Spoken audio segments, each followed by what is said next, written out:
Good evening. So today we're going to continue the reading of the book The Dark Side of the Light Chasers. And we are now on the second part of the third chapter. Uh, Today we have a special guest. Hi, Thor. This is Litton. Feeling a little cold. Okay.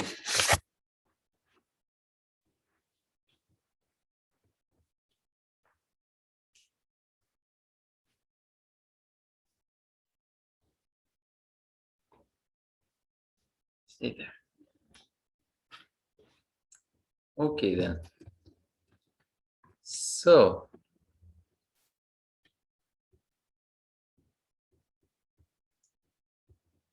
we've stopped.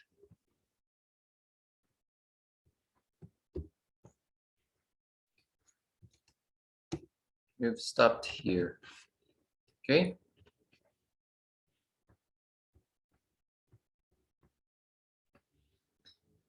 I tried on every kind of person that disgusted or repulsed me. Some were harder to accept than others. Some took more time, but eventually there was little I could not own within myself. Over time, my inner voice that went through life judging everything and everyone had quieted. Silence of the mind is something I had dreamed about my whole life, and now I was seeing the possibility emerge. I realized that I only judged people when they displayed a quality I could not accept in myself. If someone was a show off, I no longer judged them because I knew that I too was a show off. Only when I had completely convinced myself that I was not capable of a certain behavior, uh, would I get upset and point my finger at the other person. Hold your hand straight out in front of you and point someone.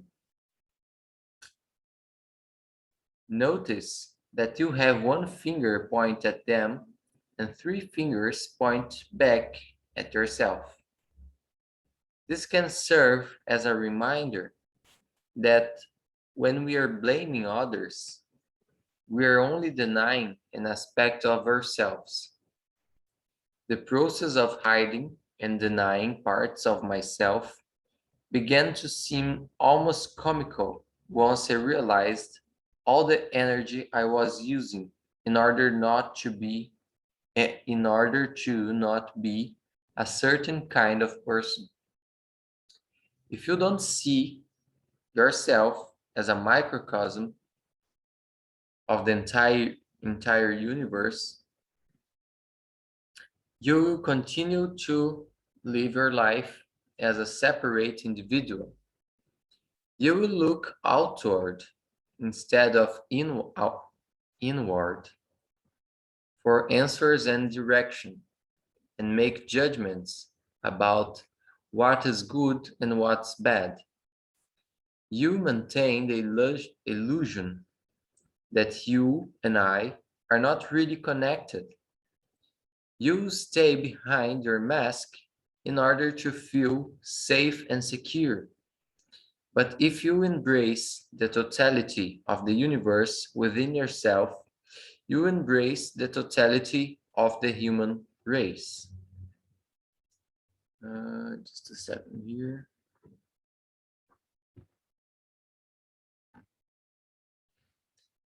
Okay, I was hoping that a friend would come, but I think she won't. Recently, I went to Colorado to lead a seminar for a couple, Mike and Marilyn, in their marketing company. When I arrived at their house, we went out for a quick lunch with their children to discuss emotional release work. At lunch, we had a wonderful discussion about living in a world where we all recognize that each of us has an imprint of the entire universe within.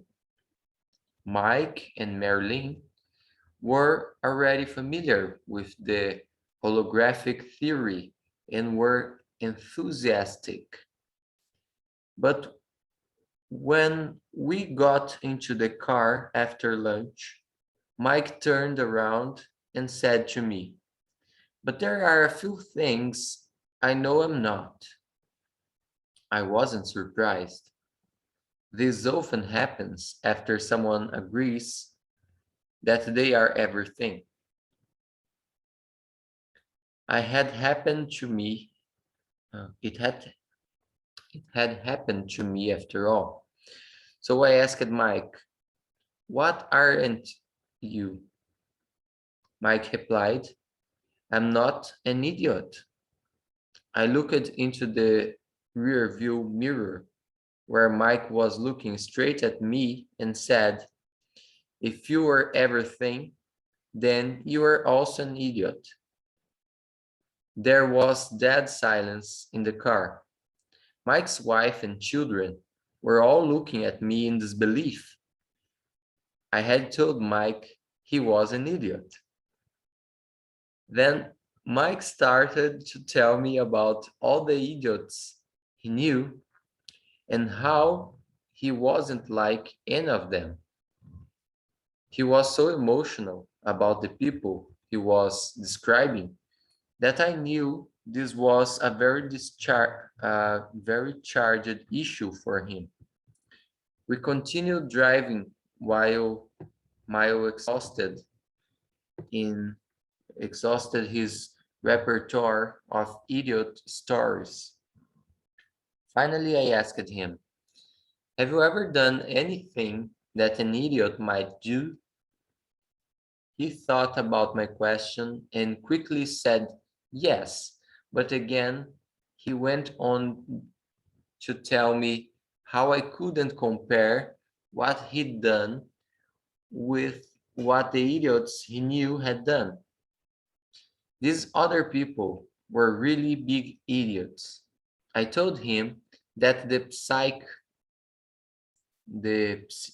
psyche couldn't distinguish between a small idiot and a big idiot. An idiot is an idiot. Because the word idiot was so charged for him, I asked Mike if he thought that this might be a signal telling him something. Needless to say, it was a very long ride. I asked Mike at least to consider my point that idiocy was an aspect of him that he had rejected at some point and now had an opportunity to reclaim. Just a second.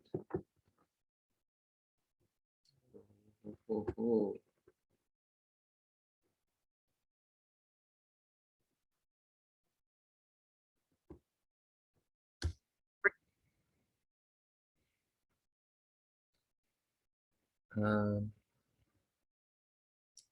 I asked Mike at least to consider my point that idiocy was an aspect of him that he had rejected at some point and now had an opportunity to reclaim. How could he be everything but an idiot? And what was wrong with being an idiot anyway? I asked his wife and children if any of them cared if I called them an idiot. No one else had any charge on the word.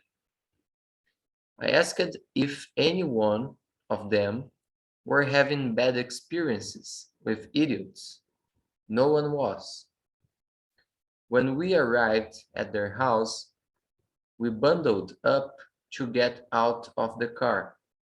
It was 18 below zero outside. I had never been in weather this cold, so I stood there stunned, shivering, waiting for the front door to open. A few minutes uh, went by while mile. Oh, sorry.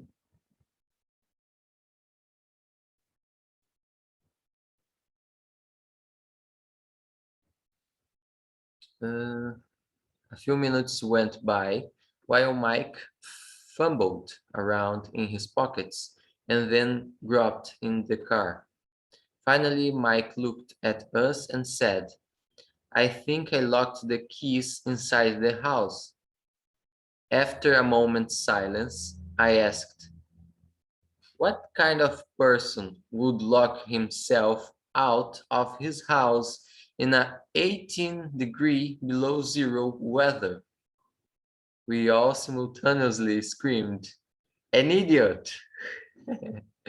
Mike laughed, and Marilyn eventually found her key and got us into the house. Once again, the universe assisted me in my work. After we warmed up, I sat down with Mike to see if he could identify when when he had made the decision not to be an idiot. He remembered doing something stupid as a child and being laughed at. At that time, he vowed to himself never again. He shut down a room in his castle because he thought it was bad. As Gunther Bernard so aptly said, we choose to forget who we are and then forget we've forgotten. We choose to forget who we are and then forget we've forgotten. Aspects that are hidden from ourselves, like idiocy from Mike, have a particularly powerful influence on our present reality. They have a life of their own and are always trying to get our attention in order to be accepted and integrated into our whole self. Mike kept unconsciously attracting idiots into his life so that he could experience this disowned aspect of himself. Mike could not find compassion for his own mistakes, so he saw people who made mistakes as idiots. Hating this aspect of himself, he hated anyone else with the same flaw. This influence, this influenced how he managed people at work. His employees perceived him as difficult and sometimes irrational. I suggested to Mike that this disowned aspect of himself that he called idiot came bearing gifts. I had him close his eyes and tell me the first word that came to mind when I asked, what is the gift of being an idiot? He replied, determination, because Mike didn't want to be considered an idiot. He had worked very hard at school and became a great student. He went to college and then and then on to get his master's degree and became an accountant. He worked hard to be at the top of his field and kept up on local and world news events as an educated person would.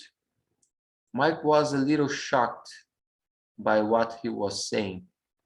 I asked him if idiot had given him all of his determination to get where he had gotten in life, would he be willing to forgive and embrace this aspect of himself?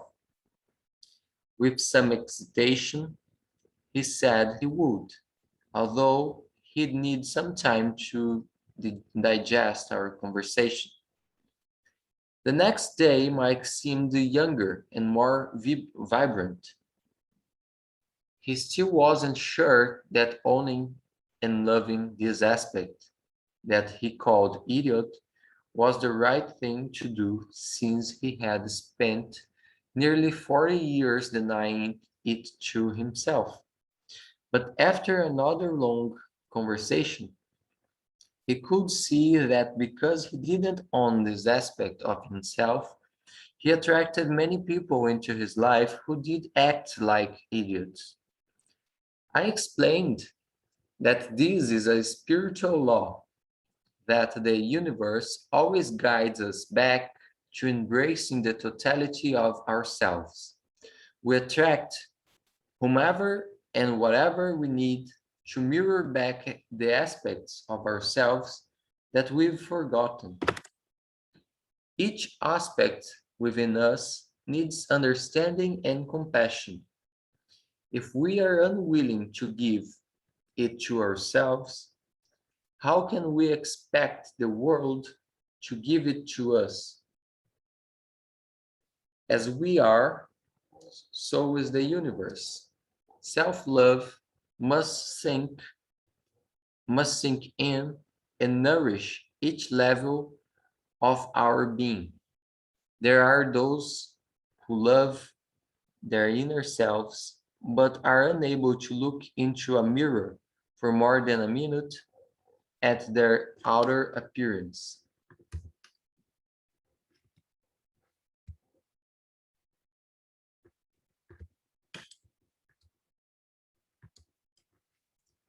Okay.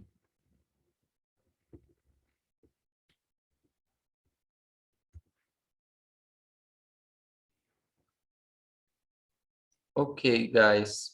So I call your attention to think about one aspect that you think you are not. Well, we are reading that um, we are everything. But if we are everything, how could we think that we are not something? I am everything, but I'm not a scoundrel. I'm not dishonest. That's not possible, right? So I think this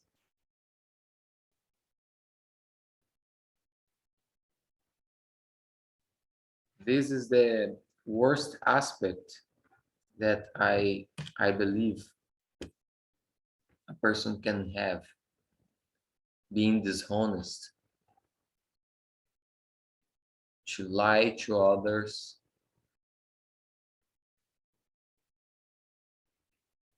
or maybe a lazy person, right? Someone who doesn't like to work, just want to see TV shows, movies on Netflix. But actually, I have this aspect too. Actually, we all have bad and good days, right? And what good could come with these bad aspects that we don't like? For example, being lazy. Well,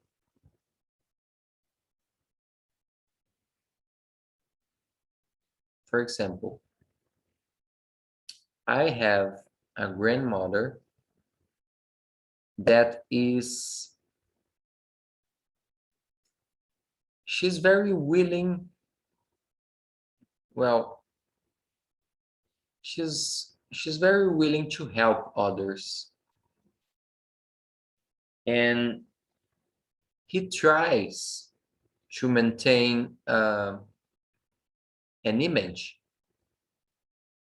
that she never rests. She's always working. Uh, she's always giving herself to others. She likes to keep this image, to be this kind of person. She wants to be recognized by that. Well, I came to live with her, and at the first, well, I think 2 or 3 weeks when I was here, I let her wash uh, my laundry with her, with hers. But then I decided that I would not be, uh, I would not be, well, I don't know the word. Yeah, the word I wanted is uh, weight. I didn't want to be a weight, someone who causes trouble or difficulty. So I told her I was going to do my laundry alone. And if she wanted, I could do her too. She didn't want. Actually, uh, today sometimes she she asked me, "Oh yeah, I have one or another um, piece of cloth that you can wash together."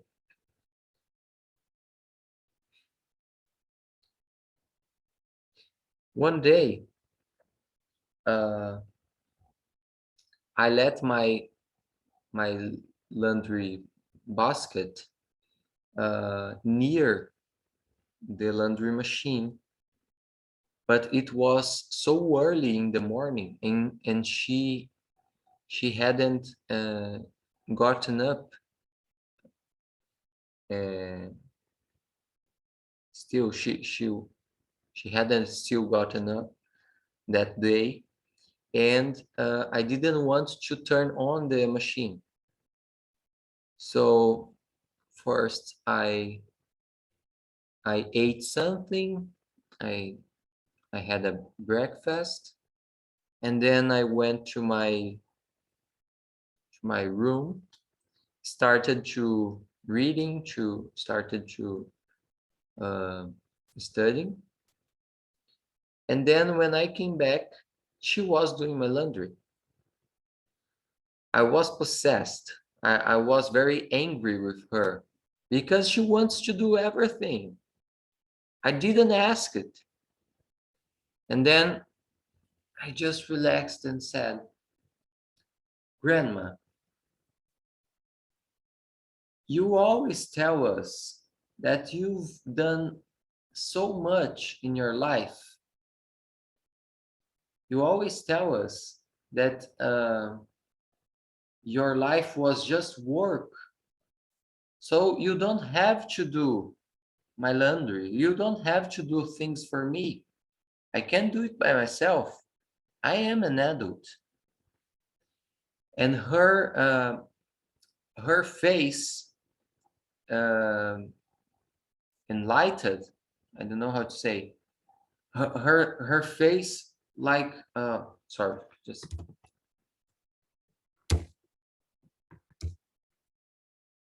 lit up. Her face lit up. He was very happy hear me to say that she always did so much. He always worked so hard. Man, what? And my grandma has a lot of health issues, health problems, like arthritis.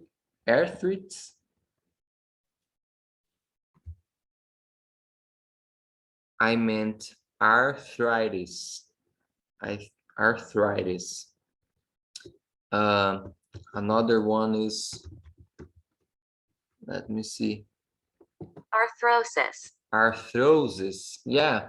Oh, she has a lot of problems in her bones, her muscles, joints. Uh, uh, sorry, not joints. How do you say that in English? Yeah, joints. Yeah, like, for example, right? Yeah, joints. So I don't know, man.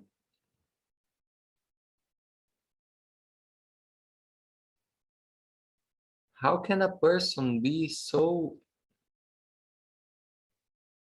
I don't know, proud? Proud? How can a person be so proud that she has a lot of problems, health problems? Her body is telling her and telling everyone that she can't do anymore, but she still wants to maintain that image. Hard worker. Her body is screaming. Her body is waiting for attention. Her body wants attention, wants rest, but she won't give because she thinks, I don't know, she wants to maintain this image. Okay.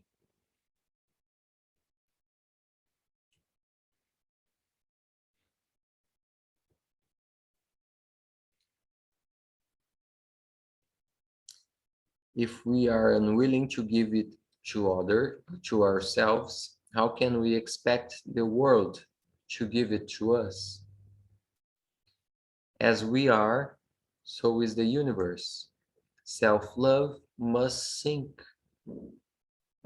in and nourish each level of our being. There are those who love their inner selves but are unable to look into a mirror for more than a minute at their outer appearance. Other people spend all their time and money on their outer selves and end up hating what's inside. The time has come to bring the whole of yourself into the light so that you can choose to consciously shift every area of your life, internal and external. Now is the time to be the idol of yourself. Every part of you has something to give you. By loving and embracing all of yourself, you will truly be able to love and embrace all of us. Exercise. Let me see. Oh, there's a lot of exercise. Okay, I will do those exercises on next week. I think it's better not to be so heavy. Okay, so for today, that's it. Try to identify aspects that you judge in other people, and try also to identify aspects that you think you don't have or you would never have, and try to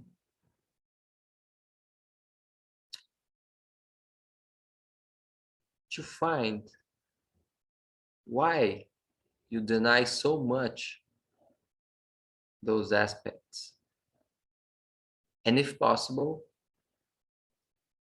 try to accept it, and if you can, share your experience. Okay, that's it for today. Hope you've liked. Okay, so bye bye.